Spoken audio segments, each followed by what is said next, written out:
محترم حضرات، قرآن پاک کی آیت فرما رہی ہے یا ایھا الذین آمنوا ادخلوا فی السلم کافہ، کہ اے ایمان والو تم پورے کے پورے اسلام میں داخل ہو جاؤ۔ ولا تتبعوا خطوات الشیطان، کہ شیطان کے نقش قدم پہ مت چلو، یعنی شیطان کی بات مان کر زندگی مت گزارو۔ انہ لکم عدو مبین، یہ تمہارا کھلم کھلا دشمن ہے۔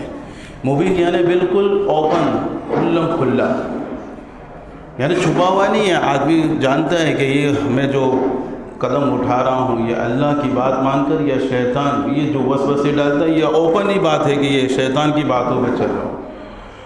تو یہ جو قرآن پاک کی آیت ہے، اس نے صرف اس پر بھی موقوف نہیں رکھا کہ بھائی بس ایمان لے آؤ، نہیں، ایمان لانا ہے۔ پھر ایمان لانے کے بعد جو جو احکامات ہیں زندگی کے، جتنے بھی ہمارے سامنے اعمال آتے ہیں، شادی بیاہ کے، میت کے، صبح کے، شام کے، جو بھی احکام ہے، ایسا نہیں کہ آدھا اسلام اور آدھا غیر اسلام، آدھا اللہ والا عمل، آدھا شیطان والا عمل، پورا کا پورا اسلام میں آنا یہ بہت ضروری ہے۔ ہم دیکھتے رہے معاملات، ہم کسی کو پرکھتے ہیں تو صرف داڑھی ٹوپی سے نہیں پرکھتے، اس کے معاملات دیکھتے ہیں۔ کیوں؟ یہ پورا ہے نہیں، بڑی بڑی باتیں کرتا ہے۔ داڑھی رکھ لی تو کیا ہوا؟ معاملات تو دیکھو اس کے۔ تو ایک طرف معاملات بھی ہیں اور ایک طرف عبادت بھی ہے، اور بھی بہت ساری بات ہے جس میں ہم آدھا آدھا کر ڈالتے ہیں، مگر بہت سارا آدھا آدھا معاملہ یہاں پہ بھی ہوتا ہے کہ ہم نماز پوری پڑھتے ہیں، ہم کلمہ پڑھتے ہیں، پر جب معاملات کی باری آتی ہے تو ہم ڈنڈی مارتے ہیں، یعنی ہم اس کا پورا حق ادا نہیں کرتے، اخلاق کے اندر اچھے اخلاق پیش نہیں کرتے۔ یہ تو بات ہوتی رہتی ہے، مگر معاملات، لین دین، معاملات میاں بیوی کے حقوق، معاملات باپ مر گیا اس کے بعد بھائیوں بہنوں کے حقوق، جو بڑا بھائی اس کے ہاتھ میں آئی ملکت کو تقسیم کرنا، تو معاملات سے اصل پہچانا جاتا ہے آدمی، صرف چہرے کی رونق سے نہیں پہچانا جائے گا۔ معاملات ہوتے ہیں تو لوگ کہتے ہیں کہ یار اس کے معاملات بہت کلیئر ہے، انصاف کرتا ہے بھائی، ادھار نہیں چڑھاتا، ادھار چڑھاتا ہے تو ڈنڈی نہیں مارتا۔ ایسے معاملات کی تعریف ہوتی ہے۔ عام طور پہ تم دیکھو تہجد کی تعریف نہیں ہوتی، تم دیکھو کوئی حافظ ہے تو حافظ کی تعریف نہیں ہوتی، حافظ کے معاملات کو دیکھ کے تعریف کریں گے، عالم کی علم کی تعریف نہیں کریں گے، عالم کے معاملات ہوں گے تو اس کی تعریف کریں گے۔ میں تعریف کا تو بھوکا نہیں ہے، مگر ایک فیصلہ کن بات ہے کہ معاملات ہو تو کہہ رہا ہے کہ بھائی یہ صحابہ کے معاملات، نبی کے معاملات، اللہ کا رسول صلی اللہ علیہ وسلم پورے سال کا اکٹھا خرچہ اناج کی شکل میں، پیسوں کی شکل میں ایک سال کا دے دیتے تھے،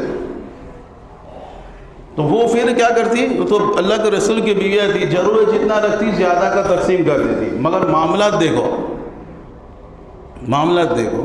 ہم بڑی بڑی باتیں کریں، جیسے بھائی اسلام کے اندر قرآن اور حدیث ہے، تو عبادت ایک اللہ کی عبادت کرنا ہے، روزے ہے، حج ہے، عمرہ ہے، برابر قرآن پڑھنا ہے، اللہ کے حقوق ہے، اور ایک طرف معاملے جو بندوں کے ساتھ، اس کے بندوں کے ساتھ ہے، خاندان کے ساتھ ہے، گلی والوں کے ساتھ ہے، اس کے مسائل، اور اللہ کی عبادت کے مسائل، معاملات کے مسائل۔ تو معاملات کے مسائل اتنے زیادہ ہے کہ اللہ کی عبادت کے مسائل کم ہیں۔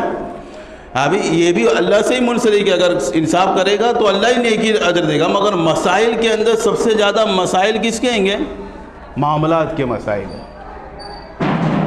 عالم کلاس جو پڑھائی جاتی ہے، عالم جو بنتے ہیں، اس کے اندر کتابیں جو زیادہ ہے نا، وہ معاملات کی جائے، جھاڑی معاملات کی ہے۔ تو معاملات کا کلیئر ہونا بہت ضروری ہے۔ آج ہم دیکھو ڈنکا کس کا بجتا ہے؟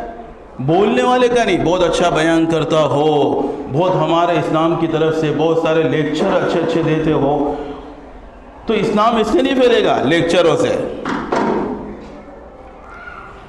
غور کی بات ہے کہ آج ہم سمجھتے صرف کلمہ پڑھ لیا کامیاب ہو جائیں گے، ہم سمجھتے ہیں کہ تھوڑی بہت قربانی دے دی کامیاب ہو جائیں، معاملات تمہیں پکڑ لیں گے وہاں پہ آخرت میں بھی۔ معاملات تم کو وہاں پہ بھی لڑیں گے، صرف نماز سے کام نہیں چلے گا، معاملات بھی اللہ تعالیٰ نے رکھے ہیں کہ اللہ کے رسول کی اتنی بڑی حدیث ہے، پہاڑوں کے برابر نیکی لے کر آئے گا۔ اللہ کے رسول نے پوچھا مفلس کون ہے؟